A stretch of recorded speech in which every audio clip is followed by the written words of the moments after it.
முழு முதற் பொருளாம் இறைவனை வணங்கி சபையார் முன்னிலையில் நாம் பேச எடுத்துக்கொண்ட தலைப்பு சீடத்துவ வாழ்வு என்பது சுமையா சுகமா?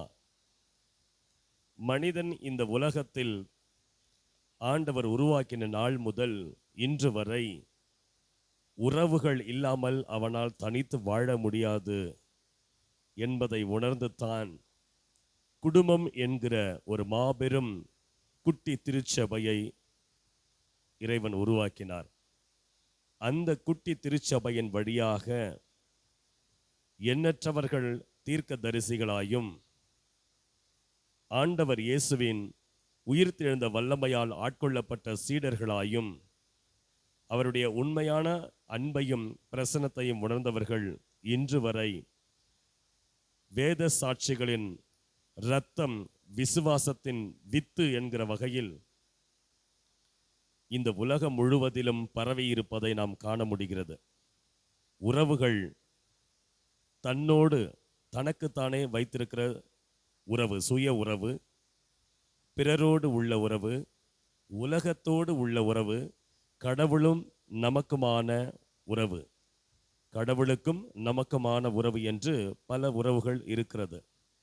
உறவுகள் சீடத்துவத்தை மையப்படுத்தியே இருக்கிறது என்பதுதான் வேதம் நமக்கு சொல்லுகிற உண்மை. சீடத்துவம் என்பது உடைத்து உருவாக்கப்பட்டு பண்படுத்தி பயன்படுத்த அழைக்கப்பட்ட ஓர் அழைப்பு. இந்த அழைப்பு சுகமா சுமையா என்கிற வகையில் ஆராய்ந்து அலசி பேசுவதற்கென்று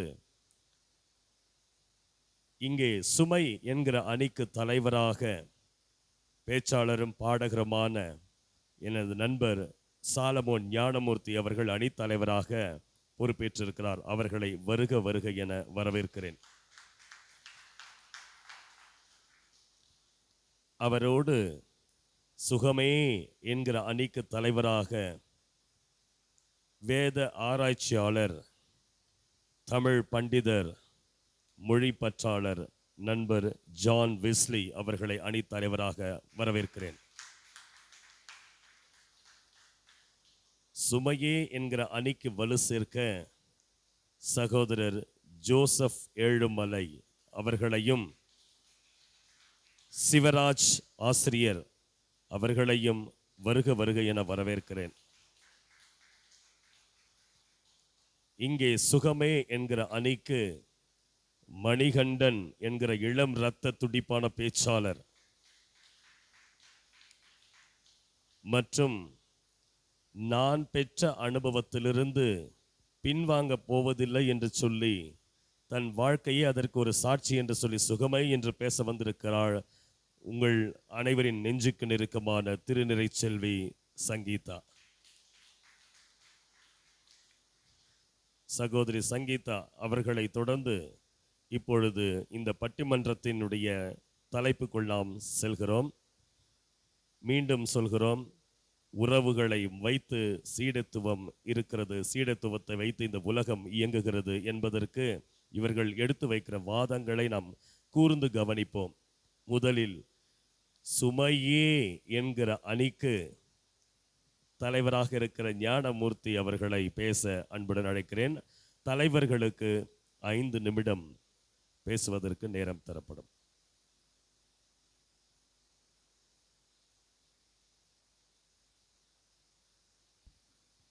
ஆண்டவருக்கு மகிமை உண்டாவதாக. சிறப்பானதொரு தலைப்பை தெரிவு செய்த பட்டிமன்ற குழுவினருக்கும் ஜாய் ஃபார் த பிளைண்ட் நிறுவனத்திற்கும் என்னுடைய இனிமையான பாராட்டுக்களை தெரிவித்துக் கொள்கிறேன். நான் இந்த குழுவிலே சீடத்துவம் என்பது ஒரு சுமைகள் நிறைந்த ஒரு வாழ்க்கை என்ற அணியிலே நான் பேச வந்திருக்கிறேன். பொதுவாகவே வெளிநாடுகளிலிருந்து வந்து அருடுப்படி செய்த தோமா தொடங்கி இன்றளவிலும் இருக்கிற ஒவ்வொரு அருட்பணியாளர்களும் சுகமாக வாழ்வதற்கு இறைப்பணி செய்யவில்லை. அனைவருமே தங்கள் வாழ்க்கையை துறந்து மற்றவர்களின் வாழ்க்கை ஸ்திரப்பட வேண்டும் என்று அவர்கள் அவர்கள் சொந்த தேசத்தை விட்டு இந்த நாடுகளிலே வந்து ஈவன் யாசகம் பெறுகிறவர்களை விட மிகவும் கேவலமாக நடத்தப்பட்டு பல வறுமை நிலை, தூங்குவதற்கு இடம் இல்லாமல், அணிவதற்கு உடை இல்லாமல் எல்லாம் ஆண்டவருடைய சீடனாக, முழுமையான சீடனாக நாம் வாழ வேண்டும் என்பதற்காக அனைத்தையும் துறந்து மொழி தெரியாத நிலையிலும் மக்களுக்கு ஆண்டவருடைய வார்த்தையை அறிவிப்பதனால் மட்டுமே ஒரு நல்ல சீடனாக இருக்க முடியும்.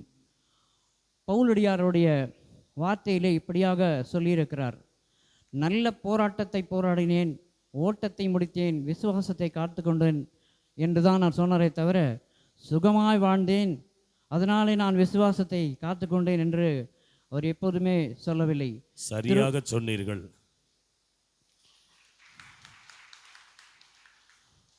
திருமறையிலே எல்லா இடங்களிலுமே ஒரு மனிதன் முழுமையான கிறிஸ்துவின் சீடனாக, கிறிஸ்துவுக்கு பிரியமான ஒரு வாழ்க்கையை வாழ வேண்டுமானால் முழுமையாக அவன் பாடுகளை மட்டுமே அனுபவித்தால் மட்டுமே ஒரு நல்ல சீடனாக வாழ முடியும் என்று திருமறை வசனங்கள் நமக்கு பல நிலைகளிலே கோடிட்டு காட்டிருக்கிறது.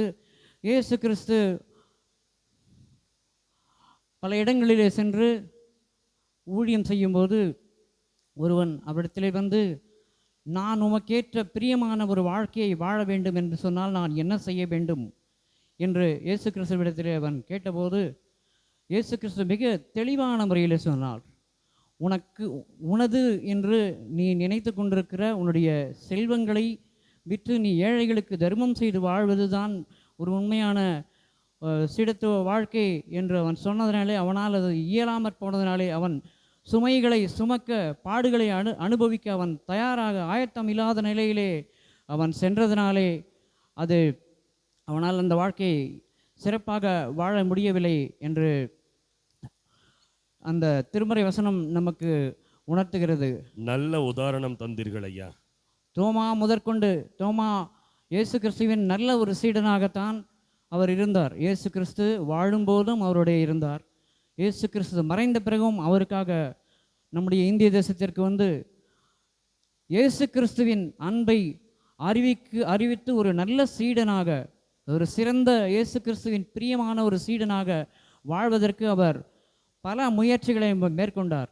இயேசு கிறிஸ்துவின் வாழ்க்கை என்பது என்ன, இயேசு கிறிஸ்துவின் வழியை பின்பற்றினால் என்ன, எப்படிப்பட்டதான ஒரு நன்மையை நாம் பெற முடியும் என்று பாமர மக்கள் முதல் எல்லாருக்குமே அவர் அறிவித்ததினாலே அவர் இயற்கை மரணம் அடையவில்லை, அவர் கொல்லப்பட்டார் என்பதை இந்த நேரத்திலே நான் தெரிவித்துக் கொள்கிறேன். அதனால் உண்மையான கருத்தை முன்வைத்திருக்கிறீர்கள். எனவே உண்மையான சீடனாக வாழ வேண்டும் என்றால் பாடுகளை மட்டுமே சகித்து வாழ்ந்தால் மட்டுமே ஒரு வெற்றிகரமான இயேசு கிறிஸ்துவின் சீடனாக வாழ முடியும் என்பதை நான் ஆணித்தரமாக பதிவு செய்து என் இடமர்கிறேன். நன்றி, வணக்கம்.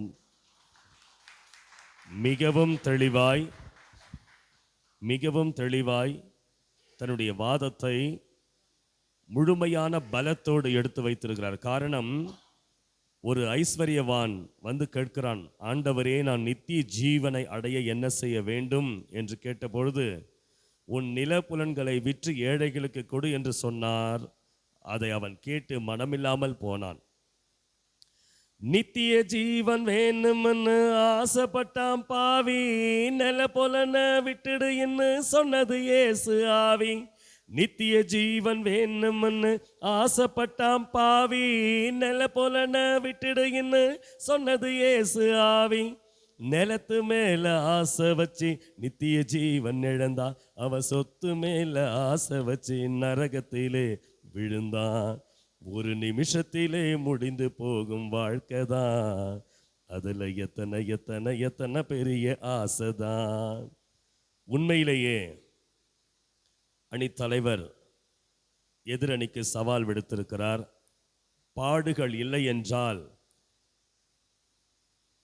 எந்தவித சந்தோஷமும் நிலைக்காது என்பதை தன்னுடைய வாதத்தின் மூலம் எடுத்து வைத்த அவருக்கு பாராட்டு சொல்லி, சுகமே என்கிற அணியினுடைய வாதத்தை நெற்றி அடியாகவோ சம்பட்டி அடியாகவோ எப்படி செய்ய போகிறார் வாங்க ஜான் வெஸ்லி. ஆதி அனாதியாய் அருட்பெருங்கடலாய் அனந்த ஞானமாய் ஆனந்தமயமாய் அன்பே உருவாகி அகத்தில் வசிக்கும் அரிய சர்க்குருவாய் ஆன பரம்பொருளே, நீதி நெறியாய் நித்திய தெய்வமாய் ஓதும் உயர் மறையாய் ஆன கருப்பொருளே போற்றி போற்றி. இங்கே அமர்ந்திருக்கின்ற நடுவர் உள்ளிட்ட அரங்கத்து விட்டிருக்கிற மக்களையும், என்னோடு இணைந்திருக்கின்ற என்னுடைய அன்பு தங்கை மற்றும் சகோதரரையும், எதிரணியில் பேச வேண்டும் என்ற எண்ணத்தோடு வந்திருக்கிற நண்பர்களையும் வாழ்த்தி இந்த நல்ல ஒரு தலைப்புக்குட்பட விரும்புகிறேன். ஏன்னா ஆண்டவர் பகைவர்களை நேசினாரு, நம்ம எதிரிகளை நேசிக்கத்தானே செய்யணும். அது செஞ்சே ஆகணும். சீடத்துவ வாழ்க்கை என்பது சுகமா சுமையா? முதல்ல சீடன் என்பவன் யார்? இல்லை 3 விஷயம் இருக்குது பார்த்துங்க தலைவர்களுடைய. முதலாவது லிம்யூட் அப்படின்னு சொல்லுவோம், இரண்டாவது டிசிப்ளஸ் அப்படின்னு சொல்லுவோம், மூன்றாவது ஸ்காலஸ். இந்த 3க்குள்ள வித்தியாசம் நடுவருக்கு தெரியும். அது மட்டும் இல்லை, பின்னாடி என்னுடைய உடன்பிறப்புன்னு சொல்லுவாங்க. நம்முடைய எதிரணி தலைவர் சொன்னார், பவுல் பேசும்போது பாடுகளை அனுபவித்து நல்ல போராட்டத்தை போராடின சொன்னதா சொன்னார். அந்த பவுல் பல கோடிக்கு சொந்தக்காரர் தான், நிம்மதியாக உட்கார்ந்துருக்கலாம். ஏன் உட்காரல? அந்த அத்தனை பொருளாசையும் அவருடைய மனசிலே சுமையாய் இருந்தது. கடவுளின் திருப்பணி ஒன்றே சுகமாய் இருந்தது. அதனால தான் எல்லாத்தையும் விட்டுட்டு எல்லாத்தையும் குப்பை என்று எண்ணுகிறேன்னு சொல்லிட்டு தூக்கி போட்டு வந்தார். அது மட்டும் இல்லை, கடவுளால் தெரிந்து கொள்ளப்பட்ட 12 சீடர்களில் ஒருவர் தவிர 11 பேர் இருந்தாங்களா, அந்த 11 பேர் சாதாரண ஆட்கள் கிடையாது. அதில் ஒருவர் பொறியாளர், ஒருவர் வரி வசூல் பண்ணுறவர், மற்றவங்களாம் மீனவர்கள் சாதாரண கிடையாது, அவங்க நல்லா சம்பாதிக்க வேண்டியதுதான். ஆனாலும் அழைத்த அழைப்புக்கு இணங்கி கடவுளோடு இசைந்து உலகத்தின் சுமைகளை புறந்தள்ளி இவரும் இவருடைய வார்த்தைகளை தான் சுகம்னு சொல்லிட்டு வந்தாங்க பார்த்தீங்களா, அதுதான் மிக சிறப்பு. அப்போ இயேசு கிறிஸ்து இந்த பணி சுமை என்று தெரிந்தால் அங்கே இருந்திருக்கலாம். தான் கடவுளோடு இருப்பதை கொள்ளையாடின பொருளாக எண்ணாமல் அங்கே கவனிக்கணும். அவர் அங்கே இருந்துக்கலாம்ல, ஒரு வார்த்தையில மீட்பை கொடுத்திருக்கலாம். ஆனால் அங்கே இருப்பது சுமை. மக்களோடு இசைந்து மக்களோடு மக்களாக இருந்து அவளுக்காய் பாடுபடுவதே சுகம் என்று வந்தார் பாருங்க. அதான் சிறந்த குருவோட எடுத்துக்காட்டு. ஒரு சீடன் அப்படின்னு பார்த்தீங்கன்னா குருவை போல இருக்கணும். யார் ஒருவர் சுயத்தை வெறுத்து தங்கள் நலத்தை புறக்கணித்து உலகத்துக்கு மக்களாக வாழ்கிறார்களோ அவங்க தான் சீடர்கள். உதாரணத்துக்கு இன்னைக்கு காலையில் பார்த்தோம், ஏமி கார்மைக்கல் 35 புத்தகம் எழுதினாங்க. அதில் ஒரு புத்தகத்திலையும் தன்னை குறித்தோ தன்னுடைய நலத்தை குறித்தோ பேசல. மிகச்சிறந்த சீடர்களுக்கு உதாரணம். தனக்கென வாழ்ந்தவர்களை உலகம் மறுக்கிறது அல்லது மறக்கிறது, பிறர்க்கென வாழ்ந்தவர்களை உலகம் இன்று வரை நினைக்கிறது என்பதை ஆணித்தரமாக சொல்லியிருக்கீங்களே ஐயா, சிறப்பு. தொடருங்க. அது மட்டும் நல்லது. இப்போ முல்லை பெரியாறு அணை யார் கட்டது உங்களுக்கு தெரியும் இல்லையா? Pennycuick, John Pennycuick. அவர் தன்னுடைய சொந்த சொத்தெல்லாம் கொண்டு வித்து வந்து இங்கே கட்டினார். அதே போல மேட்டூர் அணையை கட்டது யாருன்னு பாருங்க, அவரும் அப்படிப்பட்டதான். அவங்களாம் யாரு? சீடர்கள். தங்களுக்கான நலம் என்னன்னா மக்களுடைய நலனே தங்கள் நலனாக கொண்டு அவற்றையெல்லாம் வித்து கொண்டாந்து போட்டாங்க பார்த்தீங்களா, அதுதான் சுகம். சுகத்துக்கும் சுமைக்கும் எல்லாம் வித்தியாசம் கேட்டீங்கன்னா, உடலோடு அந்த உடலின் உணர்ச்சியோடு பயணிப்பது சுமை, உள்ளத்தோடும் ஆன்மாவோடும் பயணிப்பது சுகம். எதையெல்லாம் சுகம் என்று எண்ணுகிறோமோ அதை எல்லாமே எதிரணி மக்களுக்கு பாவம் சுமையா தோன்றுகிறது. அதை எங்களால தனிச்சு பிரிச்சு வைக்க முடியலையா? பிரிக்க தெரியல, வேற ஒன்றும் இல்லை. அழகா சொல்லுவார் வள்ளுவர்,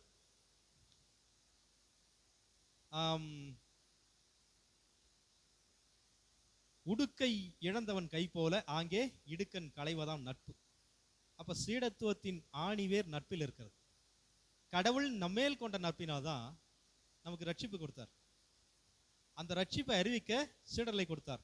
நாமும் சீடர்கள் என்ற ஒரு நல்ல நிலையை அடைய வேண்டும் என்பதற்காக தான் நம்முடைய நண்பர் கிறிஸ்துராஜை கடவுள் ஒரு கருவியாக பயன்படுத்தி சீடத்துவ முகாம் வச்சிருக்கார். சுமையா இருந்து அவர் வச்சிருக்க அவசியம் இல்லையே. அப்ப ஆனால் அவரும் ஆனால் இங்கே பாசம் வேஷமாகிறது, நட்பு நடிப்பாகிறது. அவரும் கூட இதை சுகமாக எண்ணியபடினால்தான் இயன்ற வரையிலே தனக்குள்ள பலத்தை பயன்படுத்துவதோடு கூட இல்லாமல் கடவுள் தனக்கு கொடுத்திருக்கிற நேரத்தை விட்டு கொடுத்து நம்ம எல்லாம் அழைத்திருக்கிறார். எனவே நாம் இவ்வுலகத்தில் இருக்கிற முடிவில் அந்த முடிவுறக்கூடிய அந்த வாழ்க்கையை சுமையாக கருதி நீடூழி வாழ்கின்ற வாழ்க்கைக்கென்று நாம் பயணிக்கும் பொழுது இது சுகமாக மாறும். எனவே சீடத்துவ வாழ்க்கை என்பது சுமையல்ல, சிறந்த சுகமே என்பதை நான் தெரிவிப்பது மட்டுமல்ல, நடுவர் அவர்கள் கூறுகிற தீர்ப்பை பொறுத்துதான் அவர் உண்மையான சீடரா அல்லது அடுத்த நிலை என்பதை நாம் அறிந்து கொள்ள முடியும் என்று சொல்லி நான் உங்ககிட்ட லஞ்சம் வாங்கலப்பா.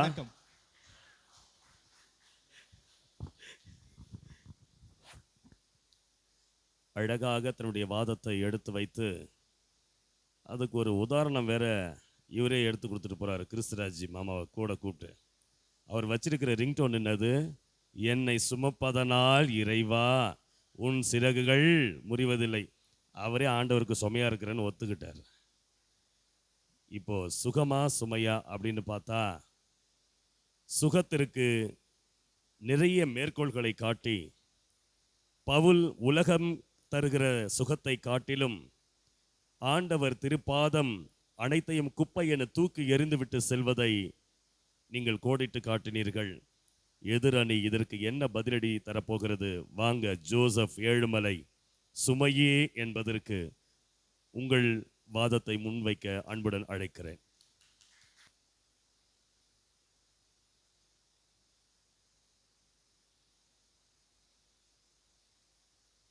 கர்த்தருடைய நாமம் மகிமைப்படுவதாக. சபையாரை வணங்கி நான் எனது சிற்றுரையை தொடங்குகிறேன். உலகத்தில் உபத்திரவம் உண்டு, திடன் கொள்ளுங்கள், உலகத்தை ஜெயித்தேன் என்று யார் சொன்னது? இயேசு கிறிஸ்து சொன்னார். அல்லேலூயா. உலகத்தில் உபத்திரவம் உண்டு. உபத்திரவம் இருந்தாதான் இந்த உலகத்தை என்ன பண்ண முடியும்?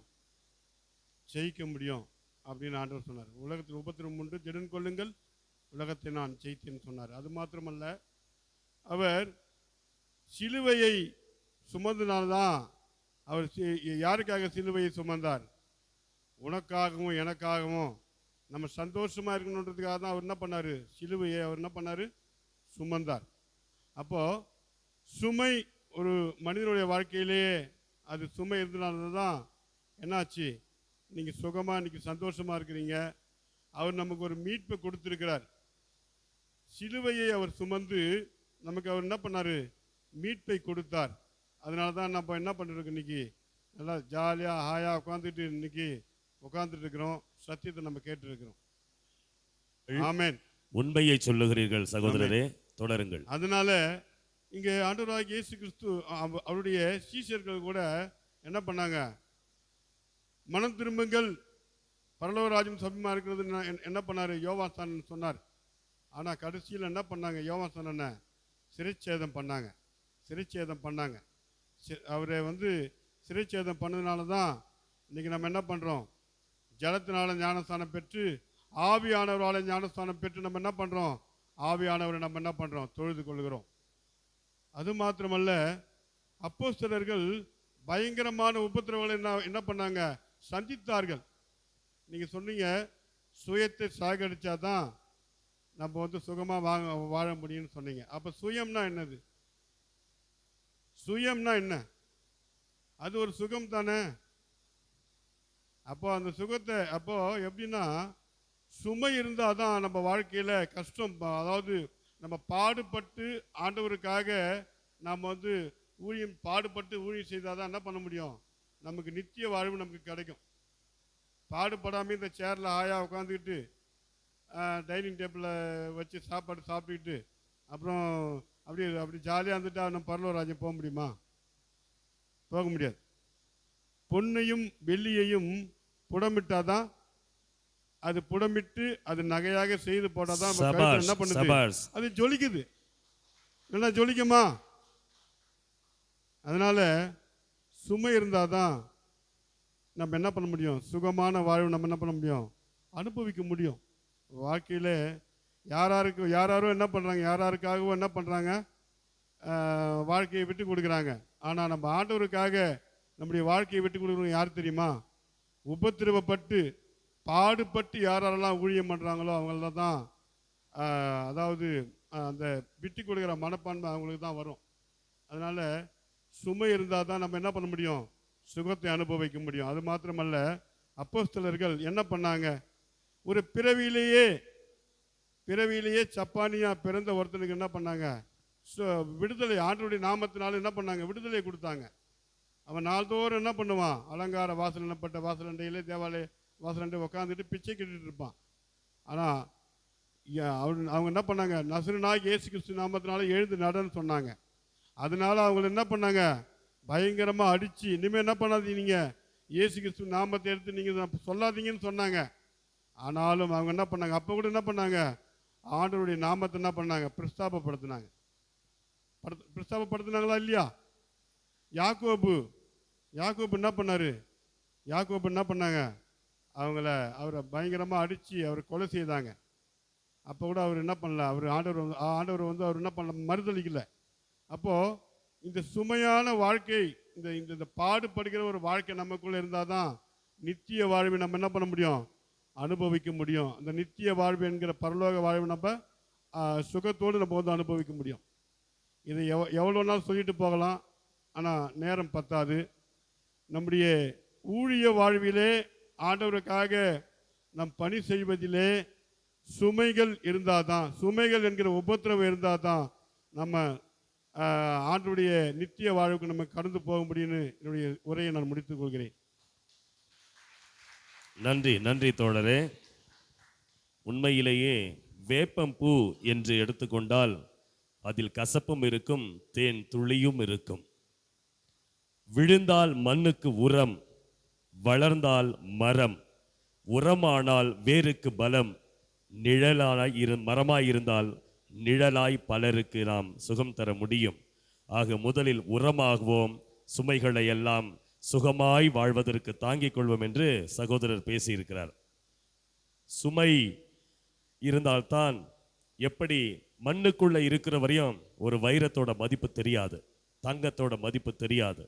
அது புடமிடப்பட்டு பட்டை தீட்டப்பட்டு அது முழுமையாக அழகு உற வெளியே வரும்போதுதான் அது சிறப்பு என்பதை தன்னுடைய வாதத்தின் மூலம் எடுத்து வைத்திருக்கிறார். சுகமே என்கிற அணிக்கு வலு சேர்க்க தம்பி மணிகண்டன் கர்ஜிக்கும் குரலில் இதோ உங்கள் முன்.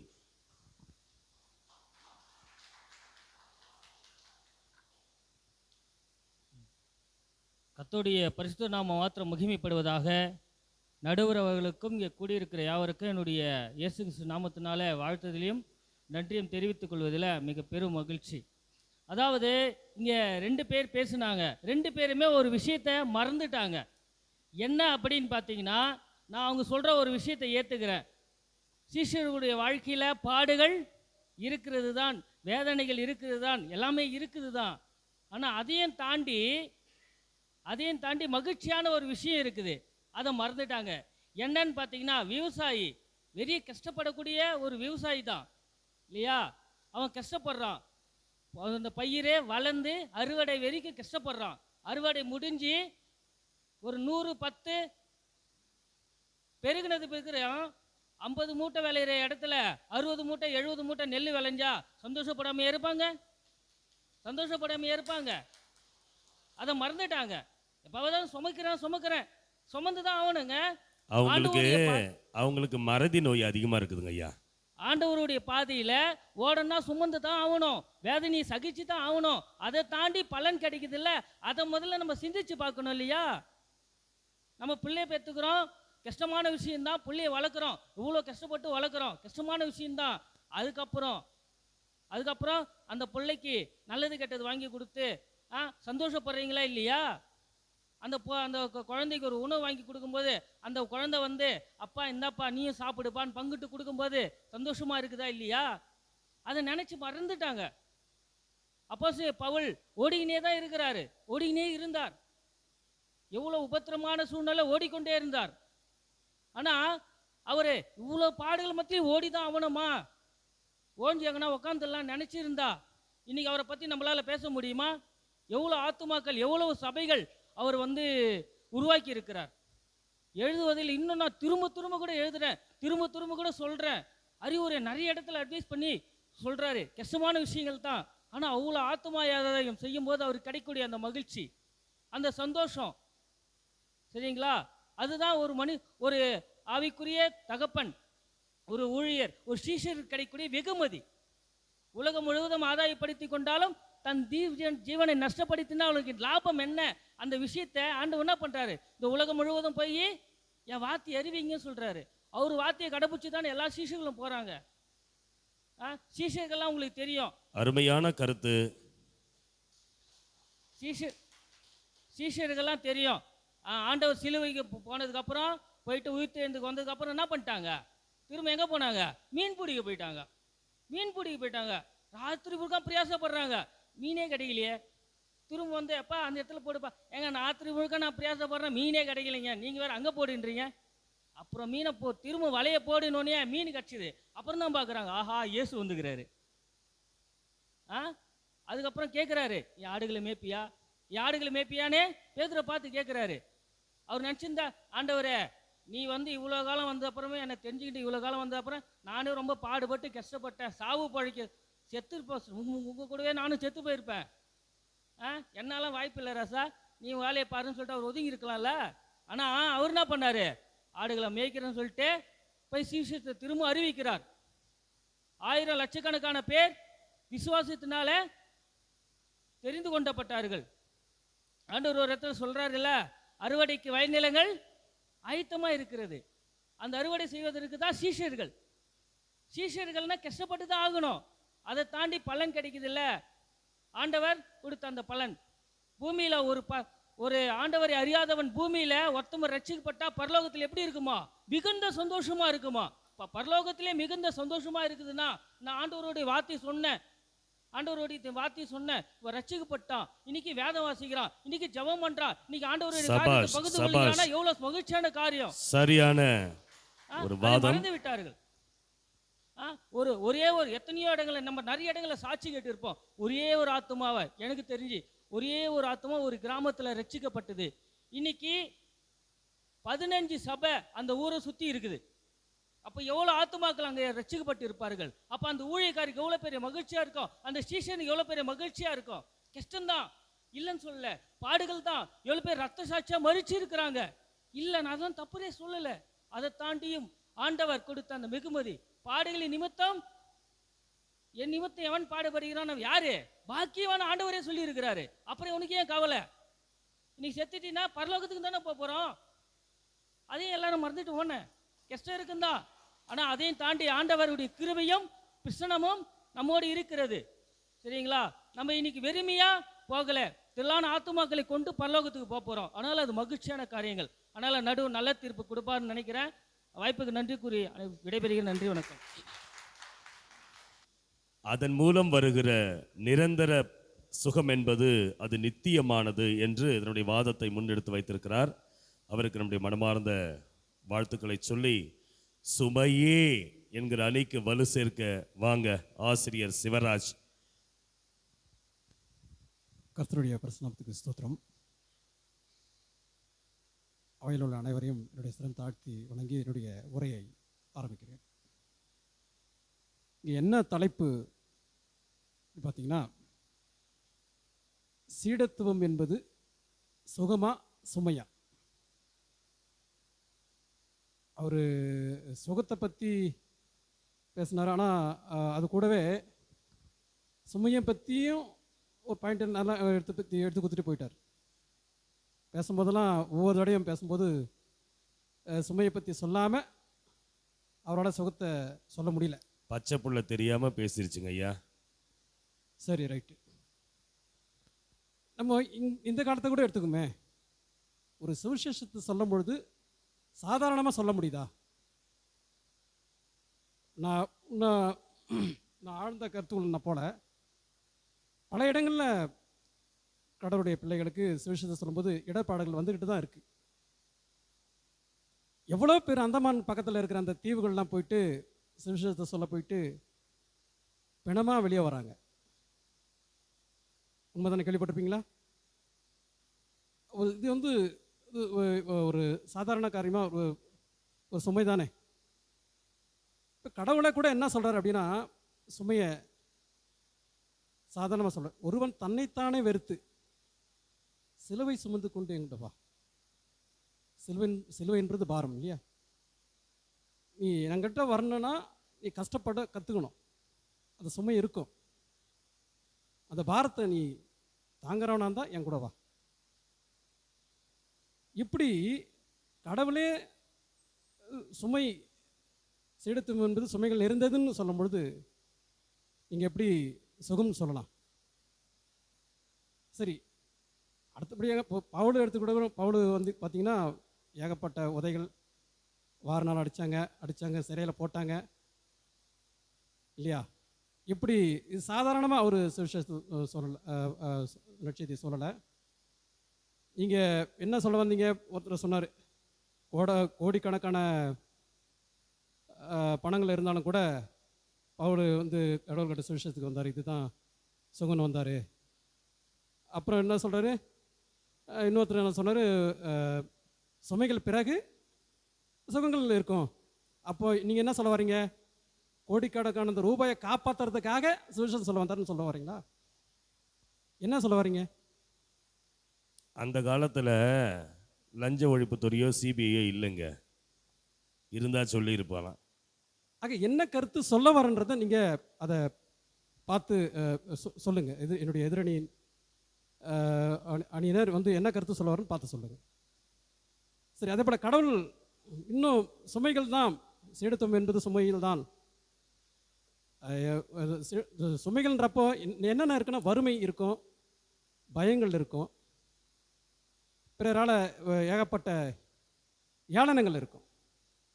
வறுமைன்றப்போ ஒரு சீடர் கேட்குறான், நீங்கள் சொன்ன மாதிரி ஒரு மீனவன் கேட்குறான், உங்களை ஏன் கடவுள் கிட்ட கேட்குறான், உங்களை நம்பி வந்து எங்களுக்கு என்ன கிடைக்கும்? என்னை நம்பி குடும்பம் இருக்குது, உறவுகள் இருக்குது, இல்லை வந்து என்ன கிடைக்கும்? ஆனால் பாருங்கள், சீடர்கள் அந்த சீடை வந்து கிட்டத்தட்ட பல வருஷமாக மீன் பிடிச்சிக்கிட்டு இருக்காரு. கடவுள் சொன்னோடனே வரலாம்ல. பல வருஷமாக மீன் பிடிக்கும்போது அவர் கையில் பணம் எல்லாமே இருந்திருக்கும். ஆக அப்போ அந்த அங்கே கஷ்டங்கள் இருக்குதுன்றத, ஐயோ போனால் நம்ம பணம்லாம் போய்ட்டு கஷ்டங்கள் இருக்குதுன்றதை மறந்துடுறேன். அப்படி ஆக என்னுடைய நேரத்தின் கருதி என்னுடைய உரையை முடிக்கிறேன். சீடத்துவம் என்பது சுமைகள் தான் என்பதனை இந்த நடுவர் தீர்ப்பு கொடுப்பார் என்று நம்பிக்கையுடன் என்னுடைய உரையை முடித்துக் கொள்கிறேன். ஆசிரியர் அவர்கள் ஊசலாடாமல் தன்னுடைய வாதத்தை எடுத்து வைத்திருக்கிறார். இப்பொழுது வாங்க சகோதரி சங்கீதா.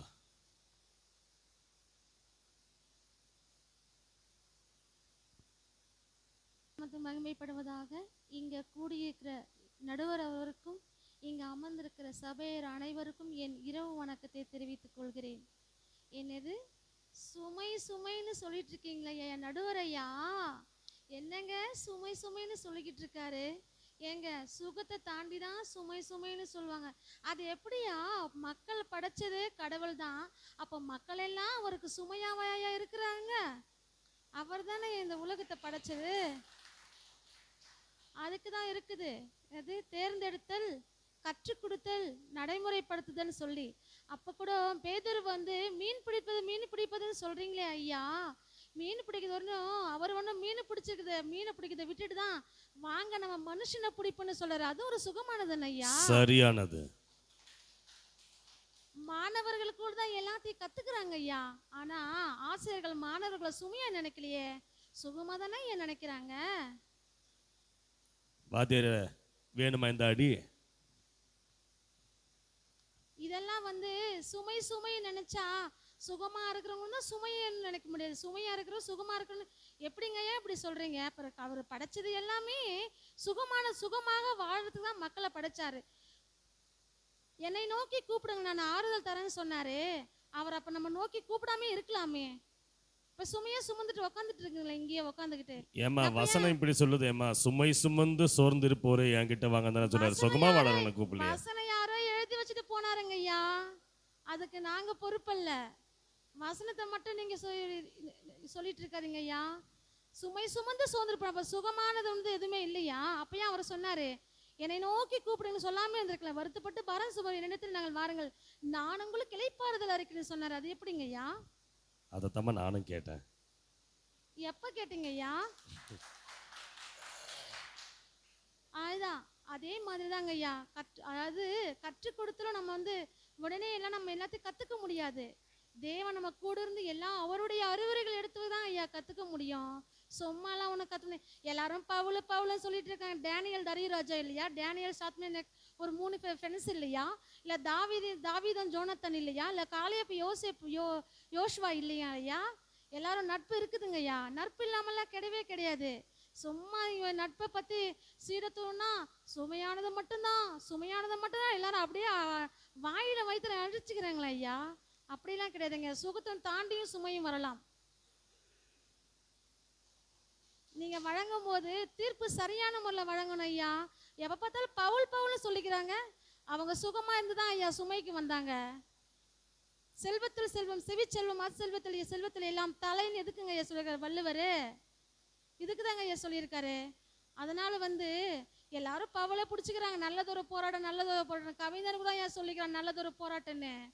இந்த உலகத்துல போராடுன்னு சொன்னா மட்டும் அப்போ போராடாம வாழ்க்கை வரும்னு நினைக்கிறாங்க. வாழ்க்கையே கஷ்டம்னு ஏசப்பா சொல்லேங்க ஐயா. சுகத்தை தாண்டி தான் கஷ்டத்தை தாண்டி வர சொல்லியிருக்கிறாரு. இது மட்டும் இல்ல, அவர் நமக்காக இந்த உலகத்துல உன்னை போல் நான் வாழ்ந்து விட்டேன்னு போயிட்டு தான் சொல்லிட்டு தான் போயிருக்காரு. கஷ்டமே வாழ்க்கைன்னு சொல்ல, வாழ்க்கையே கஷ்டம்னு அவர் சொல்லல. இஷ்டப்பட்டா வாங்க, இல்லைன்னா நான் அவர் சொல்லவே இல்லையே. நம்மளே எல்லாம் சொல்லிக்கிறோம் ஐயா எல்லாத்தையும். ஆனால் நான் வந்து சொல்றது என்னன்னா, சுமையை விட சுகமானதுதான். ஏன்னா 11 பேர் 12 பேர் சீடர்கள் காட்டி கொடுத்த யூதாசரை கூட அவர் சுமையா நினைக்கலையே, சுகமா தான் நினைச்சாரு. தட்டுங்களாமே, நல்ல கருத்தாச்சே. சுமையானு கூட ஏசப்பா சிலுவை சுமந்துட்டு போகும்போது அவர் சுமக்காம விட்டுருக்கலாமே. அவர் எனக்கு யாருன்னு தெரியாம போயிருக்கலாமே. இல்லையே, மறுதளிச்ச பேதுருவை கூட ஒரு திரும்ப மன்னிச்சாரு தானே. சுமையானு கூட தூரத்துல வரும்போது சிலுவை சுமந்துட்டு, அது ஒரு சுகமானதானே ஐயா? நிச்சயமா. அதனால எல்லாமே சுகமானதுதான். சுமை எதுவாக இருந்தாலும் சுமைன்னு சொல்லிட்டு இருக்காதுங்க. வாழ்க்கை சுகமான வாழ்க்கையை தாண்டியா சுமை. முதல்ல ஏசப்பாக்கு சுகமானதே எல்லாம் அப்படி சொல்லி நான் சொல்லி என் வாய்ப்பு கிடைத்த அனைவருக்கும் என் நன்றியை உரித்தாக்குகிறேன். நீ விரும்பி பற்றினால் அது சுமை, அவர் உன்னை பற்றினால் சுகம் என்று தன்னுடைய வாதத்தை முன்னெடுத்து வைத்திருக்கிறார். இப்பொழுது தீர்ப்பு சொல்ல வேண்டிய நேரம். நான் தொடக்கத்தில் சொன்னேன், உறவுகள் வைத்துத்தான் சீடத்துவம் தீர்மானிக்கப்படுகிறது. ஆண்டவர் சொன்னார், தாயையும் தந்தையையும் உன்னுடைய சுயத்தையும் வெறுத்து நீ என்னிடத்தில் திரும்பினால், உன் சிலுவைகளை எடுத்து கொண்டு வந்தால் உனக்கு நான் நிம்மதியை தருகிறேன் என்று சொன்னார். அங்கே உன்னுடைய சுகபோகங்களை துறந்து விட்டு வா என்று சொன்னாரே தவிர சுமைகளையும் சேர்த்தே சொன்னாரே அல்ல. எப்படி சுகங்கள் விட்டு விட்டு வா, உன் சுமையையும் என்னிடத்தில் வைத்துவிடு. நீ இந்த உலகில் எதன் மீதும் பற்று வைக்காதே. இது நித்தியமான வாழ்வு அல்ல, உனக்கு நிரந்தரமானது பரலோகம் என்பதை தன்னுடைய வாழ்க்கையின் மூலம் எடுத்து சொல்ல வந்தவர்தான் நீங்களும் நானும் நம்புகிற, விசுவசிக்கிற, ஆராதிக்கிற உயிருள்ள தேவன். இவரை அறிவதற்கு ஒரே ஒரு சான்று மட்டும் சொல்லி நான் முடிக்கிறேன். உணவை விட, உறக்கத்தை விட, ஓய்வை விட, உபத்திரவத்தை விட, ஊழியத்தை விட ஆண்டவருக்கும், அதாவது இயேசுவானவர் தன்னுடைய பிதாவோடு ஐக்கியமாவதற்கு ஜெபம் என்கிற ஒரு ஆயுதத்தை மிகப்பெரிய கேடகமாக சீடர்களுக்கு கற்றுக் கொடுத்தார். அந்த ஜெபத்தை வைத்துத்தான் சீடர்கள் தங்கள் வல்லமையை புதுப்பித்துக் கொண்டார்கள். இறைவனுக்கும் நமக்குமான உறவு சீடத்துவத்தில் சுகமாயிருக்கிறதோ சுமையாயிருக்கிறதா என்பதை தீர்மானிக்கிறது நாம் அவரோடு வைத்திருக்கிற உறவுக்கு முதல் ஒரு அளவுகோல், திறவுகோல் ஜெபம். இந்த ஜெபத்தை அவர் கற்றுக் கொடுத்து சென்றிருக்கிறார். இப்போ ராபர்ட் கிவ்ஸ் என்ற ஒரு நல்ல ஒரு பரிசுத்தவான் இருந்தார். 1901 வாழ்ந்தவர். வேல்ஸ் தேசத்தை சேர்ந்தவர். இவர் உலகமெங்கும் நம்முடைய திருவிவிலியம் வேதாகமம் பரவுவதற்கு மிகப்பெரிய ஒரு உழைப்பாளியாய் இருந்தவர். அவர் என்ன பண்ணுவாரா, நிலத்துல வயல்வெளியில போய் அடிக்கடி நின்று உலக மக்களுக்காக சுவிசேஷம் பரவுவதற்காக பாரத்தோடு அழுவாராம். அழும்போது ஒரு குரல் கேட்டது ரொம்ப நாள் கழிச்சு, Robert gives, kindly change your prayer pattern, உன்னுடைய ஜெப முறையை மாற்று என்று ஒரு அசரீரி கேட்டதாம். அப்பொழுது அவர் கூர்ந்து கவனிக்கிறார். முதலில் என்னை உடைத்து விடு, அடுத்து என்னை உருவாக்கு, என்னை பண்படுத்து, என்னை பயன்படுத்து என்று சொல்லி ஜெபி என்று அசரீரி சொன்னதாம். அதற்கு ராபர்ட் கிவ்ஸ் தன்னை ஒப்பு கொடுத்தார். உலகம் முழுவதிலும் வேதாகமம் பரவுவதற்கு மிகப்பெரிய ஒரு பரிசுத்தவான். அவர் எடுத்த முன்முயற்சிகள் அநேகம். இன்று வரை அவர் நினைவு கூறப்படுகிறார். அங்கே உடைக்கப்படுவதற்கும் உருவாக்கப்படுவதற்கும் பண்படுத்துவதற்கும் பயன்படுத்துவதற்கும் பாடுகளை சுமப்பதற்கும் சுகத்தை அனுபவிப்பதற்கும் முதலில் உன்னை முழுமையாய் ஒப்புக்கொடு என்று தான் ஆண்டவர் உங்களை அழைக்கிறார், என்னையும் அழைத்திருக்கிறார். இதான் உண்மை. சுமை இருக்கிறது.